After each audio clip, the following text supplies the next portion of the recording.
Assalamualaikum warahmatullahi wabarakatuh. Sebelumnya, perkenalkan nama saya Nasyifa Hanin dengan NIM akhir 045.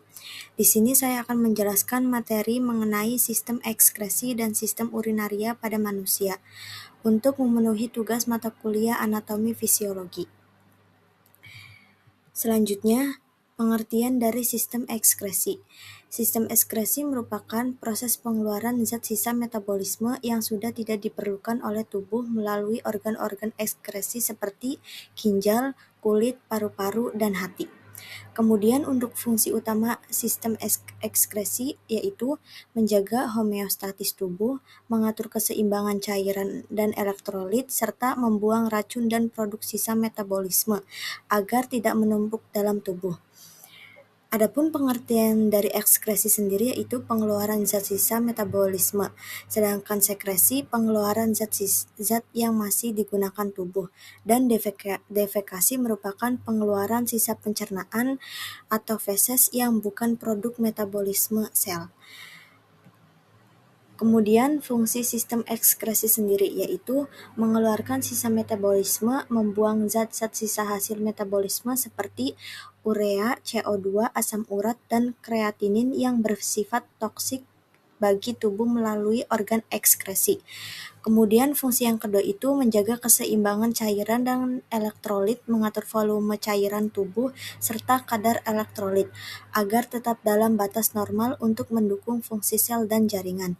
Kemudian fungsi yang selanjutnya yaitu menjaga homeostatis tubuh, mengatur pH darah, tekanan osmotik, dan tekanan darah sehingga lingkungan internal tubuh tetap stabil dan seluruh sistem organ dapat berfungsi optimal.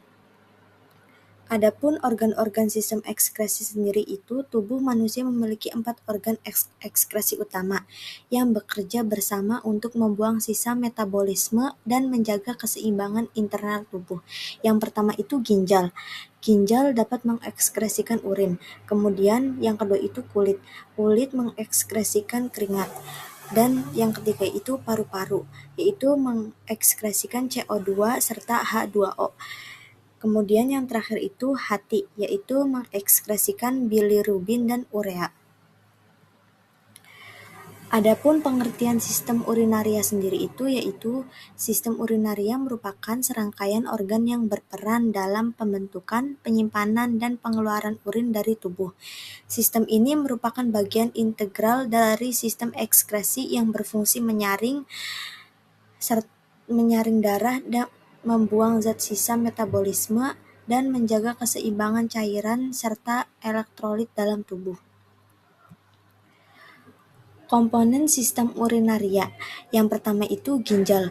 Organ utama berbentuk kacang merah terletak di rongga retroperitoneal, berfungsi menyaring darah dan membentuk urin ureter. Saluran muskuler sepanjang kurang lebih 25 cm yang mengalirkan urin dari ginjal menuju kandung kemih. Kemudian yang kedua itu vesika urinaria atau kandungan kemih, organ berotot yang berfungsi menampung urin sementara dengan kapasitas kurang lebih 400-600 ml sebelum proses miksi. Uretra, saluran akhir sistem urinaria yang mengalirkan urin dari kandungan kemih ke seluruh tubuh, namun panjang berbeda pada pria dan wanita. Kemudian fungsi dari sistem urinaria sendiri itu yang pertama adalah filtrasi dan pembentukan urin. Kemudian pengeluaran zat sisa metabolisme, regulasi keseimbangan cairan dan elektrolit, dan menjaga pH dan tekanan darah serta produksi hormon atau eritropoietin dan renin. Selanjutnya itu anatomi ginjal. Ginjal terletak pada retroperitoneal setinggi vertebrata. Bentuknya itu seperti biji kacang merah. Ukurannya kurang lebih 11 cm x 6 cm x 3 cm. Beratnya sekitar 160-170 gram per ginjal.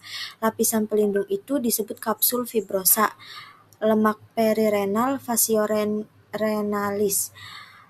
Kemudian korteks renalis itu meliputi lapisan luar tempat glomerulus tubulus. Adapun struktur internal dari ginjal sendiri itu, ginjal memiliki struktur internal yang kompleks, terdiri dari korteks renalis bagian luar, medula renalis atau bagian dalam, piramida ginjal, papila ginjal, kaliks minor dan mayor, pelvis renalis, serta hilus ginjal sebagai pintu masuk pembuluh darah dan areter. Terdapat 7 lapisan struktur utama pada ginjal. Kemudian nefron. Nefron adalah unit fungsional terkecil dari ginjal yang bertanggung jawab melakukan filtrasi darah dan pembentukan urin. Setiap ginjal manusia mengandung sekitar 1 juta nefron yang bekerja secara simultan. Jenis nefron sendiri itu ada 2. Yang pertama itu nefron kortikal, yaitu terletak di korteks ginjal lengkung Henle pendek. Dan yang kedua itu nefron juxtamedular, yaitu terletak di perbatasan korteks medula lengkung Henle panjang, berperan penting dalam konsentrasi urin. Adapun bagian-bagian dari nefron sendiri itu terdiri dari bagian utama arteriol aferen, glomerulus, capsula Bowman, tubulus contortus proximal, lengkung Henle, tubulus contortus distal, ductus collectivus, serta kapiler vertibular dan vasa recta yang mendukung proses reabsorpsi dan sekresi. Terdapat kurang lebihnya 1 juta nefron atau ginjal. Adapun histologi ginjal sendiri itu struktur mikroskopis ginjal meliputi epitel glomerulus dan sel podosit, membran basal glomerulus, epitel tubulus ginjal, sel mesangial, dan kapsula Bowman. Vaskularisasi ginjal. Aliran darah ginjal mengikuti urutan yang terstruktur dari aorta abdominalis hingga vena renalis. Setiap segmen memiliki peran penting dalam proses filtrasi dan regulasi tekanan darah, yaitu aorta abdominalis, kemudian arteri renalis dan arteri segmentalis, arteri interlobaris, arteri arcuata, dan arteri interlobularis, serta arteriol aferen dan glomerulus, arteriol eferen, kapiler peritubular, dan vasa recta, serta vena renalis. Proses pembentukan urin sendiri itu yang pertama filtrasi. Terjadi glomerulus, darah disaring secara mekanis menghasilkan filtrat glomerulus yang mengandung air, glukosa, ion, urea, dan kreatinin. Kemudian proses yang kedua itu dinamakan reabsorpsi, terjadi di tubulus proksimal, lengkung Henle, dan tubulus distal. Zat yang berguna seperti air, glukosa, asam amino, dan ion diserap kembali ke kapiler peritubular. Kemudian proses yang ketiga itu yaitu augmentasi, terjadi di tubulus distal dan ductus collectivus. Ion H+ dan K+ dan zat sisa tambahan disekresi ke dalam filtrat, membentuk urin final yang siap dikeluarkan. Komposisi urin normal itu seperti tersusun dari berbagai zat hasil metabolisme tubuh, meliputi air mengandung 95%, urea, asam urat, kreatinin, natrium, kalium, klorida, fosfat, dan sulfat. Keseimbangan komposisi ini mencerminkan fungsi filtrasi dan regulasi ginjal yang optimal. Selanjutnya, faktor yang mempengaruhi produksi urin. Faktor hormonal yaitu ADH, antidiuretik, mengurangi volume urin. Aldosteron meningkatkan reabsorpsi natrium, dan ANP, atrial natriuretikal peptid, meningkatkan ekskresi natrium dan air. Kemudian, faktor gaya hidup. Asupan cairan mempengaruhi konsentrasi urin. Suhu lingkungan tinggi meningkatkan keringat sehingga mengurangi produksi urin dan aktivitas fisik meningkatkan kebutuhan air tubuh. Kemudian faktor yang mempengaruhi produksi urin yang terakhir adalah faktor fisiologis. Kondisi emosi seperti stres dapat memicu retensi cairan tekanan darah, mempengaruhi laju filtrasi glomerulus, dan kondisi patologis dapat mengganggu keseimbangan produksi urin. Kemudian mekanisme miksi atau mekanisme buang air kecil. Miksi merupakan proses pengularan urin dari kandung kemih melalui uretra.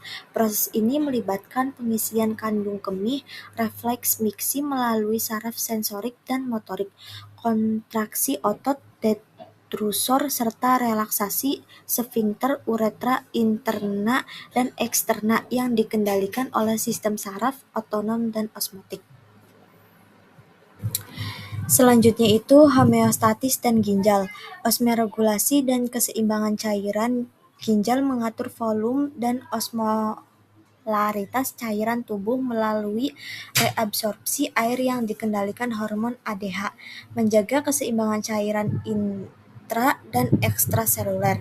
Kemudian keseimbangan asam basa dan elektrolit ginjal, mempertahankan pH darah sekitar 7,35–7,45 dengan mengekskresi ion H+ dan meregulasi bikarbonat HCO3- serta mengontrol kadar Na+, K+, Ca2+, dan Cl-.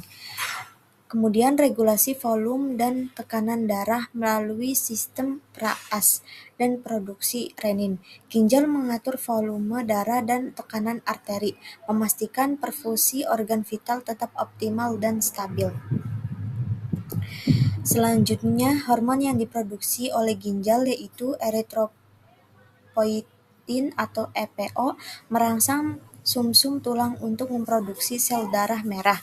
Eritrosit diproduksi saat kadar oksigen dalam darah rendah atau hipoksia. Kemudian renin memulai sistem RAAS atau renin-angiotensin-aldosteron dilepaskan saat tekanan darah turun untuk mengatur tekanan darah dan keseimbangan cairan.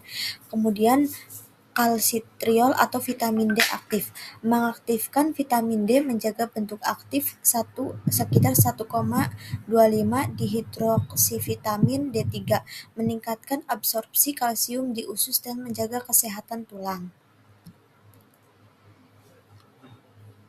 Selanjutnya yaitu sistem renin-angiotensi-aldosteron atau RAAS. Penurunan tekanan darah memicu pelepasan renin oleh ginjal. Renin mengubah angiotensinogen menjadi angiotensin 1, lalu ACE mengubahnya menjadi angiotensin 2. Angiotensin 2 merangsang sekresi aldosteron, meningkatkan retensi natrium dan air, sehingga tekanan darah kembali menjadi normal. Selanjutnya yaitu kulit sebagai organ ekskresi. Kulit terdiri dari 3 lapisan utama, yaitu epidermis, dermis, dan hipodermis.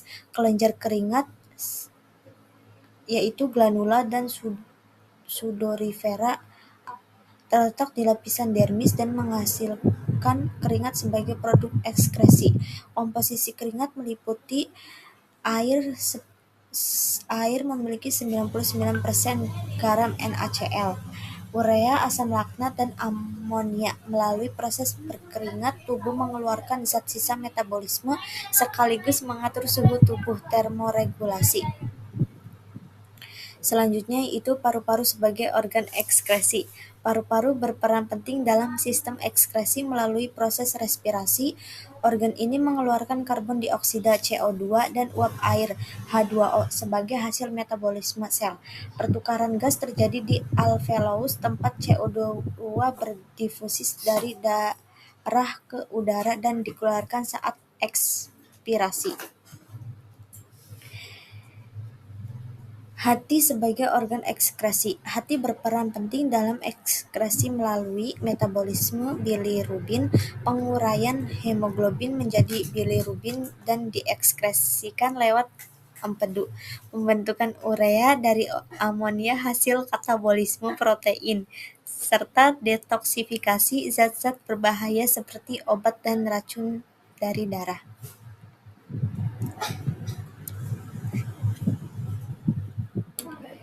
Selanjutnya, gangguan pada sistem urinaria. Berbagai gangguan dapat mempengaruhi sistem urinaria dalam fungsi ginjal. Gangguan utama yang perlu diketahui seperti batu ginjal, endapan mineral keras di ginjal atau saluran kemih, kemudian gagal ginjal akut dan kronis, penurunan fungsi filtrasi ginjal, glomerulonefritis atau peradangan pada glomerulus ginjal, kemudian sistitis yaitu infeksi dan peradangan kandung kemih. Selanjutnya yaitu diabetes insipidus, yaitu gangguan regulasi ADH atau urin berlebihan. Pemeriksaan diagnostik, urinalisis dan laboratorium urinalisis kreatinin serum, ureum darah, dan glomerular filtration rate untuk menilai fungsi ginjal secara akurat. Kemudian pencitraan USG ginjal untuk deteksi batu dan kista, CT scan untuk gambaran detail anatomi, serta MRI untuk jaringan lunak dan tumor ginjal. Selanjutnya yaitu biopsi ginjal, pengambilan sampel jaringan ginjal untuk diagnosis histopatologi, mendeteksi glomerulonefritis, nefropati, dan kelainan struktur ginjal. Selanjutnya pencegahan gangguan ginjal, seperti minum air putih cukup 8 gelas per hari, terapkan diet seimbang rendah garam, dan hindari kebiasaan merokok untuk menjaga kesehatan ginjal. Selanjutnya, lakukan olahraga rutin minimal 30 menit per hari, kontrol kadar gula darah, dan pantau tekanan darah secara teratur untuk mencegah kerusakan ginjal. Selanjutnya yaitu lakukan pemeriksaan rutin fungsi ginjal atau urinalisis kreatinin serum dan GRV, dan konsultasikan kondisi kesehatan secara berkala kepada dokter. Adapun ringkasan materinya sendiri dari materi yang saya sampaikan yaitu sistem ekskresi, yaitu mengeluarkan sisa metabolisme, menjaga homeostatis. Sedangkan sistem urinaria yaitu ginjal, ureters, vesika, urinaria, uretra, dan anatomi ginjal, korteks, medula, nefron, fisiologis, filtrasi, reabsorpsi, augmentasi, sekresi, atau mekanisme urin yaitu glomerulus, tubulus, ductus collectivus, serta homeostatis yaitu osmoregulasi, keseimbangan asam basa dan elektrolit. Kemudian gangguan yang terdapat pada tubuh yaitu batu ginjal, gagal ginjal, glomerulonefritis, serta sistitis. Kesimpulannya, sistem ekskresi berperan vital dalam menjaga homeostatis tubuh manusia. Ginjal merupakan organ utama ekskresi yang memfiltrasi darah setiap hari. Pembentukan urin berlangsung melalui 3 tahap, yaitu filtrasi, reabsorpsi, dan sekresi. Sistem urinaria menjaga keseimbangan cairan, elektrolit, dan pH darah. Menjaga kesehatan ginjal sangat penting untuk kualitas hidup yang optimal. Demikian materi yang bisa saya sampaikan, kurang lebihnya mohon maaf. Terima kasih. Wassalamualaikum warahmatullahi wabarakatuh.